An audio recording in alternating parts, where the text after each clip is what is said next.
சிச்சுவின் வீட்டில் மீன் மழை. மதிய நேரம் வெயில் ரொம்பவும் அதிகமா இருக்கிறதுனால யாராலையும் வெளியில வரவே முடியல. ஊர்ல இருக்கிற பறவைங்க எல்லாருமே அனல் தாங்க முடியாம ஊர் எல்லையில இருக்கிற ஆத்தங்கரையோரமா போய் ஒரு மரத்தோட நிழல்ல உட்காந்து பேசிக்கிட்டு இருந்தாங்க. அந்த ஆத்துல தண்ணி கொஞ்சம் குறைஞ்சிருந்தாலும் அதுல இருக்கிற மீனுங்க மட்டும் எகிரி குதிச்சுக்கிட்டு சந்தோஷமா விளையாடிக்கிட்டு இருந்துச்சுங்க. துணிக்குருவி, சோட்டுக்கிளி, மகிக்கழுகு 3 பேரும் ஆத்தங்கரையோரமா உட்காந்துக்கிட்டு பேசிக்கிட்டு இருந்தாங்க. அப்பதான் அங்க சிச்சு காக்காவும் அவருடைய புள்ள சின்ன காக்காவும் வந்தாங்க. அப்பா, என்ன இந்த வெயிலு! வீட்ல இருந்தா உஷ்ணம் நெத்திக்கேறுது. அதனாலதான் ஆத்தங்கரைக்கு வந்தா கொஞ்சம் சில்லுன்னு காத்து வருமேன்னு இங்க வந்தேன். ஆமா துணி, அந்த தண்ணிக்குள்ள இருக்கிற மீனுங்களை பாரு. வெயிலுக்கு அந்த தண்ணியில எவ்வளவு அழகா நீச்சல் அடிச்சுக்கிட்டு சந்தோஷமா இருக்கு. நம்மளுக்கும் அப்படியே இருக்கணும் போல இருக்கு. துணி, அந்த மீனுங்களுக்கு அவ்வளோ நல்ல அதிர்ஷ்டம். ஆனா நம்மளுக்கு குடிக்கிறதுக்கு கூட பச்சை தண்ணி கிடைக்க மாட்டேங்குதே. சிச்சு காக்கா ஆசையா மீனுங்களை பார்த்து, அப்பப்பா, அந்த மீன் பாத்தீங்களா எவ்வளோ பெருசா இருக்கு. அத பார்த்தாலே வாயில எச்சில் ஊறுது.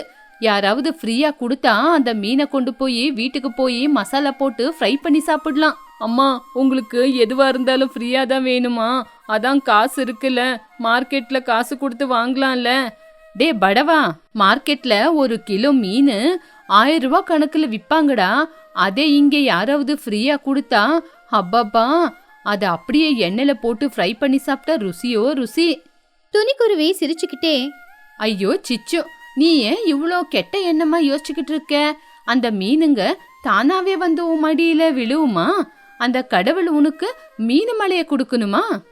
அப்படி அவங்க எல்லாரும் பேசிக்கிட்டு இருக்கும் போதே திடீர்னு அங்க வானிலை மாற ஆரம்பிச்சுது.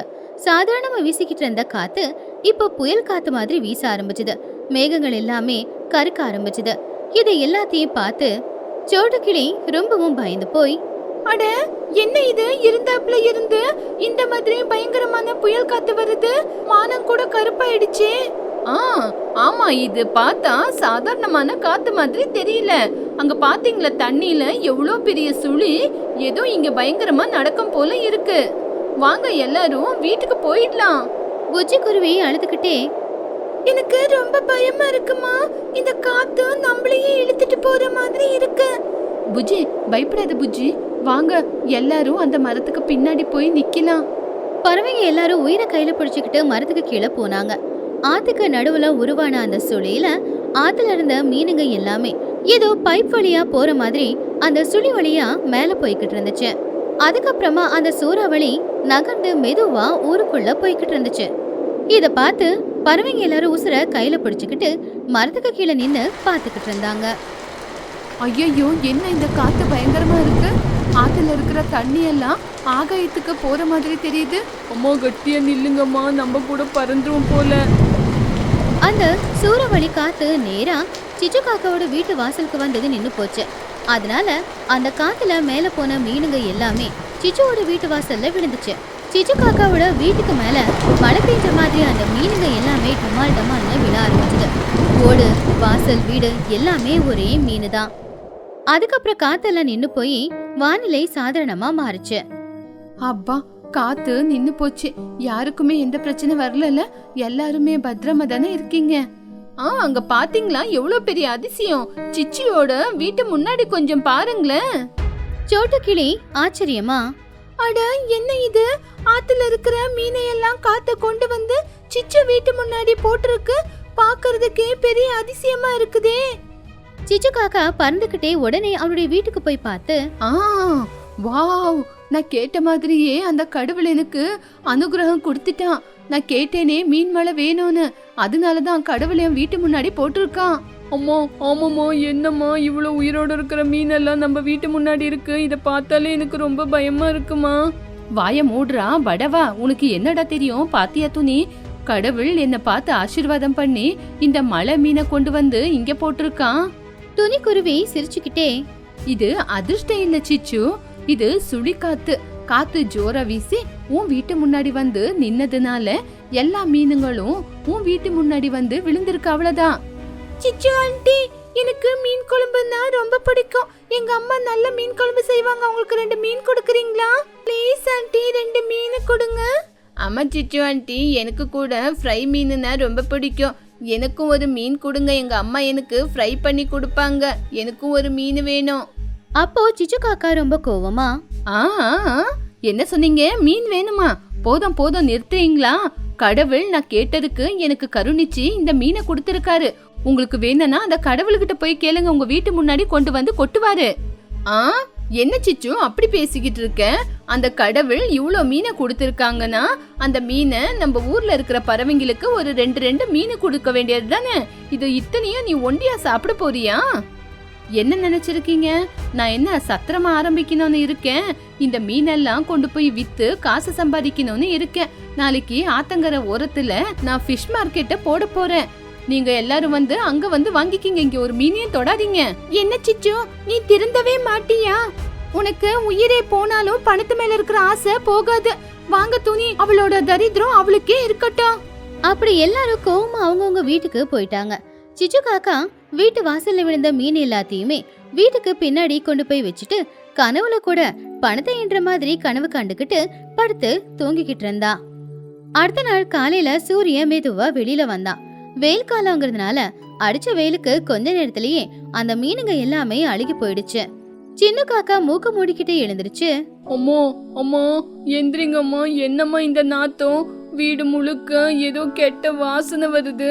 சிச்சு காக்கா தூக்கத்துல, என்னடா உந்த பிரச்சனை? காலையில ஏதோ வாசனைன்னு சொல்ற? அட ஆமாண்டா, காவாய திறந்து விட்ட மாதிரி நாத்தம். யாராவது நம்ம வீட்டு முன்னாடி குப்பைய கொண்டு வந்து கொட்டிருக்காங்களா? இல்லம்மா, நேத்து வந்த அந்த மீன் தான்மா வெயிலுக்கு கெட்டு போய் நாத்து அடிக்குது. என்னால இந்த நாத்தத்தை தாங்க முடியல, எனக்கு வாந்தி வருதுமா.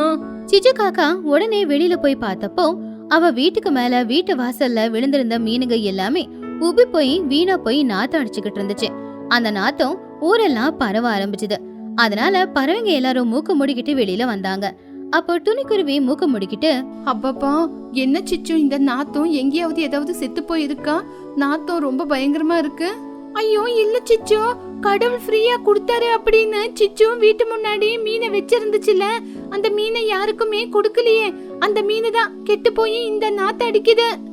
மகிக்கழுகு கோவமா, வாங்க வாங்க, அந்த சிச்சுவை என்னன்னு போய் கேட்கல. இந்த நாத்தத்துக்கு ஊருக்குள்ள வியாதி வந்துரும் அப்படின்னு சொல்லி எல்லாருமே முகத்துக்கு ஒரு துணியை கட்டிக்கிட்டு சிச்சு காக்காவோட வீட்டுக்கு போனாங்க. ஏற்கனவே சிச்சு காக்கா வாசல்ல உட்காந்துக்கிட்டு மீனெல்லாம் வீணா போச்சு அப்படின்னு வருத்தத்துல இருந்தா. சிச்சு என்ன இந்த நாத்தம்? ஊருக்குள்ள யாருமே நிம்மதியா இருக்க கூடாதா?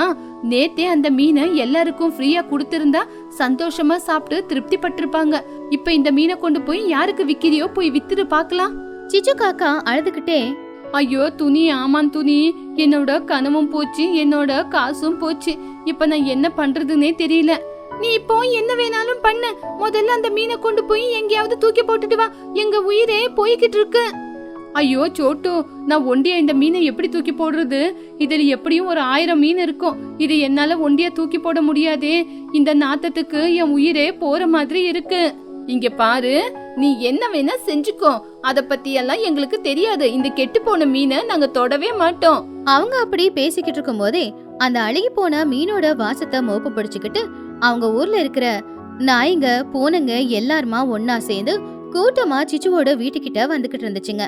அத பார்த்து புஜ்ஜி குருவி, அம்மா அம்மா அங்க பாத்தியா எவ்வளவு நாய்ங்க பூனைங்க எல்லாம் வருதுங்க. அது கண்ணு பார்த்தா பயங்கரமா இருக்குமா. ஐயோ, இதுல 10 நாய்ங்க 20 பூனைங்க இருக்கு. இங்க இருந்து தப்பிச்சுக்குங்க. எல்லாரும் மரத்துக்கு மேல ஏறி உக்காருங்க. அந்த கெட்டு போன மீன் வாசனைக்கு தான் நாயும் பூனையும் வருதுங்க. சிச்சு பறந்துரு. பறவைங்க எல்லாருமே பயந்து போய் பக்கத்துல இருக்கிற பெரிய மரத்துக்கு மேல ஏறி உக்காந்தாங்க. அப்ப சிச்சு காக்காவும் சின்ன காக்காவும் கூட பயந்து போய் அவங்க பக்கத்திலேயே வந்து உக்காந்துட்டாங்க. இப்ப அந்த பூனை கூட்டமோ நாய் கூட்டமோ சிச்சு காக்காவோட வீட்டை தாக்க ஆரம்பிச்சுது. மீனுங்க வீட்டுக்குள்ள வீட்டு மாடியில ஏறி எல்லா மீனுகளையும் பிச்சு சாப்பிடும் போது சிச்சு காக்கா அத பார்த்து அழுதுகிட்டே, ஐயோ என் வீடு, என் வீடு, வீடு மேல இருக்கிற அந்த மீனுங்கள் எல்லாம் நாய் பூனைங்க எல்லாம் எகிரி எகிரி தின்னுதுங்களே. என் வீடே நாசமா போதே. ஏஷோ ஏஷோ, இங்க இருந்து போங்க. அம்மா, நான் சொன்னேன்லம்மா, கடவுள் கொடுத்த அந்த மீனை 4 பேருக்கும் பங்கிட்டு கொடுன்னு என் பேச்சு கேட்டீங்களா? இப்ப வீடும் போச்சு. இப்ப என்னம்மா பண்ணுவீங்க? துணிக்குருவி அத பார்த்து சிரிச்சுக்கிட்டே, ஏ சிச்சு, எதுக்காக நீ அழுவுற? நீ எங்களுக்கு மீன் கிளீன் பண்ணா 10 ரூபா கொடுக்கறேன்னு சொன்னல. இப்ப அந்த பூனை நாய் எல்லாருமே ஃப்ரீ சர்வீஸ் பண்றாங்க. அத பார்த்து சந்தோஷப்படு. அட ஆமா சிச்சு, உனக்கு தான் ஃப்ரீன்னா ரொம்ப பிடிக்குமே. அந்த கடவுள் உனக்கு ஃப்ரீயா மீன் கொடுத்தாரு. இப்ப அந்த நாய் பூனை எல்லாம் ஃப்ரீ சர்வீஸ் பண்ணுதுங்க. இங்க பாரு சிச்சு, ஃப்ரீயா கிடைக்குதுன்னு நீ எவ்வளவு பேச்சு பேசின. எது ஃப்ரீயா கிடைக்குதோ அது பெரிய ஆபத்துல தான் கொண்டு போய் முடியும். ஃப்ரீயா கிடைச்ச அந்த மீனை 4 பேருக்கு பங்கிட்டு கொடுத்திருந்தா இன்னைக்கு உன் வீடும் மிச்சமா இருந்திருக்கும்ல. சிச்சு காக்கா தப்பு புரிஞ்சுக்கிட்டு, மகி, நான் தப்பு பண்ணிட்டேன். ஃப்ரீயா கிடைக்குதுன்னு ஒண்டியா அனுபவிக்கணும்னு நினைச்சேன். அதனாலதான் அந்த கடவுளா பார்த்து இப்படி பண்ணிட்டான். இனிமே என்ன மன்னிச்சிடுங்க. இனிமே என்ன கிடைச்சாலும் எல்லாருக்கும் பங்கிட்டு தான் சாப்பிடுவேன். நாய்ங்க பூனைங்க எல்லாமே அன்னைக்கு பகல் பூரா சிச்சு காக்காவோட வீட்டுல இருந்த அந்த மீனுங்களை சாப்பிட்டு வீட்டை ஒரு வழியாக்கிட்டு போயிடுச்சுங்க. சாயந்தர நேரம் சிச்சு காக்கா வந்து பாக்கும்போது அவ வீடு வாசல் எல்லாமே வீணா போயிருந்துச்சு.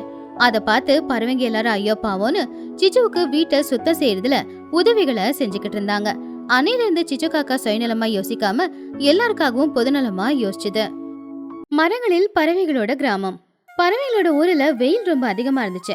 பறவைங்க கட்டிக்கிட்ட வீடு எல்லாமே ஒரு ஷீட்டு வீடு அப்படிங்கறதுனால ரொம்பவும் புழுக்கமா தான் இருந்துச்சு. பாவம் பறவைங்களால அந்த வீட்டுக்குள்ளார இருக்கவே முடியல. பாவம் பறவைங்க எல்லாரும் வீட்டுக்குள்ளேயும் இருக்க முடியாம வெளியிலயும் இருக்க முடியாம ரொம்ப கஷ்டப்பட்டுக்கிட்டு இருந்தாங்க. ஒரு நாள் சாயந்தர நேரம் ஒரு மரத்துக்கு கீழே சிச்சு காக்கா, துணிக்குருவி, சோட்டுக்கிளி, லூசிபுறா, அப்புறம் மகிக்கழுகு பசங்க எல்லாருமே இந்த வெயில பத்தி தான் உட்காந்து பேசிக்கிட்டு இருந்தாங்க. இப்பெல்லாம் வீட்டுக்குள்ள இருக்கவே முடியலல்ல. வெளியில இருக்கிறத விட வீட்டுக்குள்ள அனல் ரொம்ப அதிகமா இருக்கு. ஏண்டா இந்த வருஷம் வெயில் இப்படி அதிகமா இருக்குன்னு ஒண்ணுமே புரியல.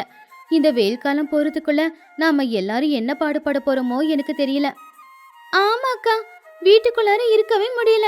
பாவம் பண்ணுவால வீட்டுக்குள்ள தூங்க முடியல. வெளியில வரலனா வெளியிலயும் அனல் காத்து தான் வீசுது. என்ன பண்றதுன்னு புரியாம கஷ்டப்பட்டுக்கிட்டு இருக்கோம். இதுக்கு ஏதாவது வழி இருந்தா யாராவது சொல்லுங்க. என்னால இந்த வெயில் தாங்கிக்க முடியல. உங்க எல்லாருக்கும் ஒரு கஷ்டம்னா எனக்கு வேற கஷ்டம். இந்த வெயில் தாங்க முடியாம நாள் பூரா வீட்டுக்குள்ள கூலர் போட்டு உக்காந்துக்கிட்டு இருந்தேனா, அதுக்கப்புறம் கரண்ட் பில்லை பார்த்தா எனக்கு ஹார்ட் அட்டாக் வர மாதிரி ஆயிடுச்சு. மாசம் 5000 ரூபாய் கரண்ட் பில்லு. இந்த கரண்ட் பில்லு கட்ட முடியாம நான் படாத பாடுபட்டுக்கிட்டு இருக்கேன். கரண்ட் பில்லை பத்தி அப்புறமா யோசிக்கலாம் சிச்சோ. முதல்ல இந்த அனல இருந்து எப்படி தப்பிக்கிறது அதை பத்தி யோசிங்க. இந்த சின்ன பசங்களை பாருங்க, எப்படி வேர்த்து ஊத்திக்கிட்டு இருக்கு. இப்படி வேர்த்து ஊத்திக்கிட்டே இருந்தா பாவம் இவங்க ரொம்ப சோர்வாயிட மாட்டாங்களா? இதுக்கு என்கிட்ட ஒரு யோசனை இருக்கு. நாம ஏன் வீட்டுக்குள்ளார புழுக்கத்துல படுக்கணும்? ராத்திரி நேரம் வெளியில சில்லுன்னு தானே காத்து வீசுது. பேசாம நாம எல்லாரும் ஊருக்கு நடுவுல இருக்கிற மைதானத்துல கட்டில போட்டு படுத்து தூங்குனா சில்லுன்னு காத்து வீசும். அப்ப எந்த பிரச்சனையும் இருக்காது. நல்லா குளுகுளுன்னு தூங்கலாம்ல. மஹி, இது உண்மையிலேயே நல்ல யோசனை தான். நீங்க கொடுத்தது நல்ல ஐடியா தான். வீட்டுக்குள்ள அனல்ல படுத்து தூங்குறதுக்கு பதிலா வெளியில வந்து அந்த நிலா வெளிச்சத்துல நட்சத்திரத்தை பார்த்து குளுகுளுன்னு சந்தோஷமா தூங்கலாம். எனக்கும் இந்த ஐடியா பிடிச்சிருக்கு. வீட்டுக்குள்ளார கூலரை போட்டு இபி பில்ல அதிகமாக்க வேண்டிய அவசியமும் இல்ல. வெளியில படுக்கிறதுனால காத்தும் ஃப்ரீ, எல்லாமே ஃப்ரீ தான். எனக்கும் இது ரொம்ப பிடிச்சிருக்கு. வெளியில படுத்து நம்ம எல்லாரும் ஒரே இடத்துல படுத்திருப்போம். ஆகாயத்துல இருக்கிற நட்சத்திரங்களை எண்ணி பார்த்துக்கிட்டு கதையா சொல்லிக்கிட்டு சந்தோஷமா படுத்து தூங்கலாம். ஆமா, நான் சின்ன புஜ்ஜி எல்லாரும் ஒன்னா படுத்துப்போம். கதையா பேசுவோம். எங்க ஸ்கூல் கதையெல்லாம் பேசிக்கிட்டே படுப்போம். ஆமா, வெளியில படுத்தா நாம எல்லாரும் பேசிக்கிட்டு சிரிச்சுக்கிட்டே நல்லா படுத்து தூங்கலாம். இன்னையில இருந்தே நாம எல்லாரும் வெளியில படுக்கலாம். அப்படி எல்லாரும் மகிக்கழுகு கொடுத்த ஐடியாவுக்கு ஒத்துக்கிட்டாங்க. அப்படியே அன்னைக்கு ராத்திரி நேரம் எல்லாரும் அவங்க வீட்டுல இருந்து கட்டில், பாய், தலகாணி எல்லாத்தையும் கொண்டு வந்து ஊருக்கு நடுவுல இருக்கிற ஒரு காலி இடத்துல கட்டில போட்டு சுகமா படுத்து தூங்குனாங்க. சில்லுன்னு காத்து வீசினதுனால எல்லாருக்குமே ரொம்ப சூப்பராவே தூக்கம் வந்துச்சு. ஆனா சரியா நடுராத்திரி நேரம் திடீர்னு ஆகாயத்துல மேகமூட்டங்கள் வர ஆரம்பிச்சுது. இடி மின்னல் சத்தத்தோட பயங்கரமா மழை பெய்ய ஆரம்பிச்சுது. அந்த சத்தத்தை கேட்டு துணி உடனே எழுந்திருச்சா. அட, என்ன இது? இடி மின்னலோட மழை பெஞ்சுக்கிட்டு இருக்கு.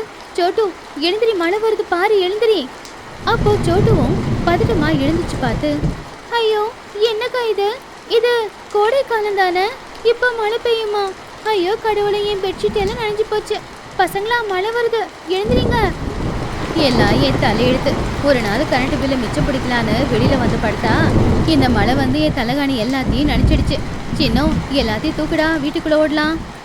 யாரும் பதட்டமாகாதீங்க, மழை பொறுமையாக தான் வந்துக்கிட்டு இருக்கு. எல்லாரும் பிள்ளைங்களை கூப்பிட்டுக்கிட்டு சேஃபா வீட்டுக்குள்ள போங்க. அம்மா, எனக்கு குளிருதும்மா, வாமா சீக்கிரமா ஓடி போயிடலாம். என் துணியெல்லாம் நனைஞ்சு போச்சு. இந்த மழை பகல்ல வராம ஏன்டா நைட்ல வந்துச்சோம். அப்படி எல்லாரும் அவங்கவுங்க வீட்டுக்கு போனாங்க. எல்லாரும் வேக வேகமா பொருட்களை எல்லாத்தையுமே எடுத்துக்கிட்டு வீட்டுக்குள்ள ஓடிட்டாங்க. அன்னைக்கு ராத்திரி யாருமே தூங்கல. வெளியில தூங்கலானா மழை பெய்யுது, உள்ள தூங்கலானா வெக்கையா இருக்கு. பாவம் எல்லாரும் தூங்காமே கஷ்டப்பட்டாங்க. அடுத்த நாள் காலையில மழை நின்னு போச்சு. ஆனா அனல் மட்டும் குறையவே இல்ல. பாவம் பறவைங்க எல்லாரும் கவலைப்பட்டுக்கிட்டு இருந்தாங்க. என்ன பண்றது அப்படின்னு யோசிச்சுக்கிட்டு இருந்தாங்க. ஐயோ, நேத்து நைட்டு மழையில நினைச்சதுல ஒரே தலைவலி. இன்னும் அந்த தலைவலி போகவே இல்ல. வெளியில படுக்கலான்ற ஐடியாவை யார் கொடுத்தது? ஐடியா கொடுத்தது நான் தான் டோனி. ஆனா மழை வரும்னு நான் என்ன கனவா கண்டேன்? ஆனா இது வெயில் காலம், எதுக்குதான் இப்படி மழை பெய்யுதோ என்னவோ. உங்க ஐடியாவால பெட்ஷீட் எல்லாம் நனைஞ்சு போச்சு. அதை துவைச்சு போடுறதுக்கு எனக்கு சோப்பு செலவு வேற அதிகமாகுது. நாம எதுக்குதான் இந்த வீடு கட்டிக்கிட்டோமோ, இப்ப வெயில்ல எதுக்குதான் இப்படி கஷ்டப்படுறோமோ. ஆமா சிச்சு, வெளியில வந்தா மழை, உள்ள இருந்தா அனலு. என்ன வீடு கட்டிக்கிட்டு இருக்கோமோ. இந்த காலம் வெயிலுக்கு இந்த வீடெல்லாம் செட் ஆகாது போல. உண்மைதான், நாம மனுஷங்களை பாத்துக்கிட்டு அவங்கள மாதிரியே வாழலான்னு பெரிய பெரிய ஷீட்டு வீடு கட்டிக்கிட்டோம். இப்ப அந்த ஷீட்டு வீட்டுக்குள்ள இருக்கவே முடியல. என்ன பண்றதோ ஒன்னும் புரியல. எல்லாரும் கேளுங்க. நாம மனுஷங்களை பார்த்து ரொம்ப பேராசைப்பட்டு இந்த மாதிரி வீடுங்களை எல்லாம் கட்டிக்கிட்டோம். ஆனா பறவைங்களான நம்மளுக்கு இந்த வீடுங்கெல்லாம் சரிப்பட்டு வராது. நாம பழைய முறையில மரத்துக்கு மேலேயே கூட்டை கட்டிப்போம். அந்த கூடு தான் நமக்கு எப்பவுமே செட் ஆகும். அதுக்குள்ள நல்லா படுத்து தூங்கலாம், எந்த பிரச்சனையும் இருக்காது. மஹி சொன்னது உண்மைதான். மரத்துல வீடு கட்டிக்கிட்டா அந்த மரத்தோட நிழல்லே நம்ம வீடு இருக்கும். அதனால அந்த அளவுக்கு அனலாவும் இருக்காது. மரம் இருக்கிறதுனால சில்லுன்னு காத்தும் வீசிக்கிட்டே இருக்கும். ஆனா மரத்து மேல மறுபடியும் வீடு கட்டுறது அப்படின்னா அதுக்கு நிறைய செலவாகுமே. குச்சி புல்லு எல்லாம் கொண்டு வரணும். ரொம்ப கஷ்டம்தான். இருந்தாலும் அனல் தாங்க முடியல. அதனால நான் ஒத்துக்கிறேன். அப்படி மஹி சொன்ன ஐடியாவுக்கு எல்லாரும் சரி அப்படின்னு சொல்லி மரத்துக்கு மேல வீடு கட்டிக்கலான்னு யோசிக்கும் போது அந்த கூட்டத்துல இருந்த சின்ன பையனான பன்னு கிளிக்கு அதுல ஒரு சந்தேகம் வந்துச்சு. ஒரு நிமிஷம் பாட்டி, மரத்து மேல வீடு கட்டிக்கிட்டதெல்லாம் சரி, ஆனா எனக்கு ஒரு சந்தேகம் இருக்கு. சந்தேகமா? என்ன சந்தேகம்? கேளு பண்ணோம். பாட்டி, நாம எல்லாரும் நீங்க சொன்ன மாதிரி மரத்துல வீடு கட்டிக்கிட்டாலும் நேத்து ராத்திரி வந்த மாதிரி மழை பெஞ்சா என்ன பண்றது? மறுபடியும் நாம எல்லாரும் நனைஞ்சுதானே போவோம். அதுவே ஒருவேளை காத்து மழை அதிகமா வீசுச்சுன்னா நம்ம வீடுங்க கிளையோடு சேர்ந்து பறந்து போயிடும். அப்போ நிலைமை இன்னும் ரொம்ப மோசமாயிடுமே. ஆமாண்டா பண்ணு, நீ சொன்னது உண்மைதான். மரத்துக்கு மேல வீடு இருந்தா காத்து மழைக்கு தாங்காதே. இப்போ என்ன பண்றது? என்கிட்ட ஒரு ஐடியா இருக்குமா. நம்ம வீடுங்களை மரத்தோட கிளையில கட்டுறதை விட அந்த மரத்தையே வீடா மாத்திக்கிட்டா எப்படி இருக்கும்? மரத்தையே வீடா மாத்திக்கிறதா அப்படின்னா என்ன சொல்ல வர பண்ணு? எனக்கு புரியலையே. அதாவது சித்தி, நம்ம காட்டுல பெரிய பெரிய மரங்கள் எல்லாம் இருக்குல்ல, 100 வருஷ பழசான மரங்கள். அது ரொம்ப பெருசா இருக்கும் இல்லையா? அதுல ஒரு பெரிய தொலைய போட்டு அதுக்குள்ள போய் நம்ம வீடா மாத்தி அங்க வாழலாம். அப்படி வாழும்போது நமக்கு எந்த பிரச்சனையும் இருக்காது. மழை காத்து வெயிலா இருந்தாலும் கூட உள்ள வராது. நமக்கு அனலும் இருக்காது, குளிரும் இருக்காது. நம்ம ரொம்ப சேஃபா வாழலாம். அதுக்கு பெருசா செலவொன்னும் ஆகாதே. அந்த மரத்தோட தொலையில போடுறது மட்டும் தானே பெரிய செலவா இருக்கும். டே பன்னு, எவ்வளவு மூலக்காரண்டா நீ. இப்படி ஒரு ஐடியா சின்ன பையன் உனக்கு எப்படிடா வந்துச்சு? இந்த ஐடியா ரொம்ப நல்லா இருக்கு. பெருசா செலவும் ஆகாது. ஆனா மழை வெயிலு குளிர் எதுவா இருந்தாலும் நம்மள அது பாதிக்கவே பாதிக்காது. உண்மைதான் பண்ணு, நீ ரொம்ப புத்திசாலி. நீ சொன்ன ஐடியா படி நாம மரத்துல ஒரு தொலைய போட்டு வீடா கட்டிக்கிட்டா குளிர்காலத்திலயும் வெயில் காலத்திலயும் மழை காலத்திலயும் எந்த காலத்திலயுமே எந்த பிரச்சனையும் வராது போலயே. ஹாய், எனக்கு ரொம்ப எக்ஸைட்மெண்டா இருக்கு. எங்களுக்காக நான் ஒரு பெரிய மரத்தை தேட போறேன். அந்த மரத்துல பெரிய தொலைய போட்டு 4 ரூம் கட்ட போறேன். நானும் எங்க வீட்டுக்கு நல்ல டிசைன் கொடுக்க போறேன். மரத்தோட இலைய வச்சு கிளைய வச்சு சூப்பர் டிசைன். அந்த டிசைன் எங்க அம்மாவுக்கு ரொம்ப பிடிக்கணும். அப்புறம் என்ன பேசிக்கிட்டு, வாங்க இப்பவே போய் வேலையை ஆரம்பிச்சிடலாம். இப்ப ஆரம்பிச்சாதான் சாயந்தரம் முடியும். இந்த மண் வீடு சிமெண்ட் வீடு இது எல்லாத்தையும் விட்டுட்டு காட்டுக்கு போய் பழைய முறையில நாம மரத்தோட தொலையிலேயே வாழ ஆரம்பிக்கலாம். ஆமா, வாங்க வாங்க எல்லாரும் காட்டுக்கு போலாம். அங்க வாழ்றதுக்கு என்ன தேவையோ அந்த பொருளை மட்டும் எடுத்துக்கிட்டு போலாம். அப்பதான் நாம அங்க நிம்மதியா வாழ முடியும். அப்படி பறவைங்க எல்லாருமே வேகமா அவங்கவுங்க வீட்டுக்கு போனாங்க. புது வீட்டுக்கு தேவையான பொருட்களை எல்லாத்தையும் எடுத்துக்கிட்டு ஆர்வமா அவங்க ஊருக்கு பக்கத்துல இருக்கிற காட்டுக்கு போனாங்க. அந்த காட்டுல இருக்கிற பெரிய பெரிய மரங்களை பார்த்தாங்க. எல்லாரும் அவங்களுக்கு எந்த மரம் வேணுமோ அதை செலக்ட் பண்ணிக்கிட்டு ரொம்பவும் கஷ்டப்பட்டு அந்த மரத்துல ஒரு துளைவு போட்டு அதை ஒரு வீடா மாத்தினாங்க. அது மட்டும் இல்லாம அந்த வீட்டுக்கு ஒரு கதவையும் வச்சாங்க. அப்போ டோனி அவளுடைய வீட்டுக்குள்ள உட்காந்துக்கிட்டு சந்தோஷமா, அடடடா, என் வீடு எப்படி குளு குளுன்னு இருக்கு தெரியுமா? வெளியில இவ்வளவு டிகிரியில வெயில் அடிச்சாலும் உள்ள சுத்தமா தெரியல. இந்த மரத்தோட துளைவுல இருக்கிற சந்தோஷம் வேற எதுலயும் இருக்காது போல. ஆமா டோனி, வீட்டுக்குள்ள மட்டும் இல்ல, வெளியில வந்தாடும் இந்த மரத்தோட நிழல்ல இருக்கிறதுனால வெயில் ஒண்ணுமே தெரியல. பண்ணு கொடுத்தது உண்மையிலேயே ரொம்ப நல்ல ஐடியா தான். அப்பாடா, எனக்கும் நிம்மதியா இருக்கு. ஃபேன் போட்டுக்க வேண்டிய அவசியம் இல்ல, கூலர் ஏசி எதுவும் தேவையில்ல, கரண்ட் பில்லும் வராது. இனிமே நான் ஃப்ரீயா இந்த இயற்கையோட ஃப்ரீ ஏசில வாழலாம். பண்ணு, உண்மையிலே நீ கொடுத்த ஐடியா ரொம்ப சூப்பர்டா.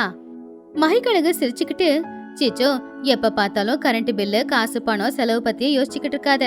ஆனா இப்ப உண்மையிலேயே எல்லாரும் சேஃபா தான் இருக்கோம். இந்த இயற்கைக்கு ஒட்டி நம்ம வாழ்றதுனால நமக்கு பெருசா எந்த ஒரு செலவும் இருக்க போறதில்ல. அம்மா, இங்க பாரு, இந்த ஜன்னல் வழியா எட்டி பார்த்தா வெளியில காடு எவ்வளவு அழகா தெரியுதுல. அது மட்டும் இல்ல, இங்க விளையாடுறதுக்கு நிறைய இடங்களும் இருக்கு. எப்படியோ நான் கொடுத்த ஐடியா ஒர்க் அவுட் ஆயிடுச்சு. இனி மழையோ வெயிலோ நமக்கு எந்த பிரச்சனையும் இருக்காது. இந்த மர வீடு நமக்கு எப்பவுமே ரொம்ப சேஃபா இருக்கும்.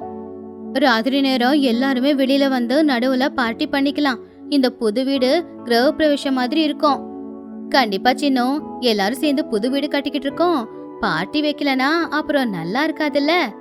அப்படி பண்ணு எல்லாருக்காகவும் கொடுத்த ஐடியா ஒர்க் அவுட் ஆனதுனால எல்லாருமே நல்லபடியா ஒரு மரத்துல துளைய போட்டு சந்தோஷமா வாழ்ந்துட்டு இருந்தாங்க. அன்னைக்கு ராத்திரி அவங்களுக்கு புழுக்கமாவும் இல்ல, மழையும் வரல. எல்லாரும் நிம்மதியா படுத்து தூங்குனாங்க.